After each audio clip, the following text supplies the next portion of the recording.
One of my favorite books is How to Keep Your Volkswagen Alive.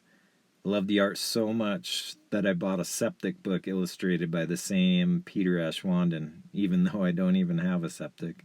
The absolute most memorable thing from any book is the hiccup trick. This trick involves plugging your ears while sitting down to a tall glass of water and sip through a straw till you think you'll explode. Trust me, this works 100% of the time.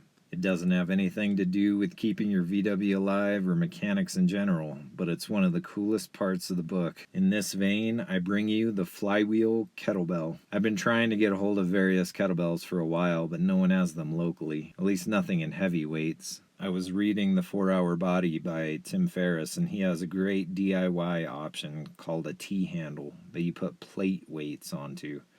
I was searching for plates, and there were none to be found locally, and online was crazy expensive. I had a thought.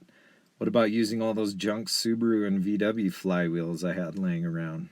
And so, here it is. Here's my DIY kettlebell using flywheels and plumbing equipment a la Tim Ferriss in the 4-Hour Body. So it's got the floor flange, 3/4 inch steel pipe T, 2 4-inch pipe nipples, and I have a Subaru flywheel and 2 VW flywheels. This is just a clamp for radiator hose, heater hose. Makes it super easy, and you just twist it off, switch out weights. This combo is 61 pounds.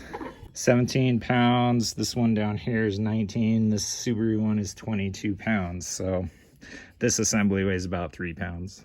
So I can't find plate weights at all locally, and costs an arm and a leg to ship, and they're expensive. And I had a bunch of flywheels around. Thought, hey, those look a lot like weights.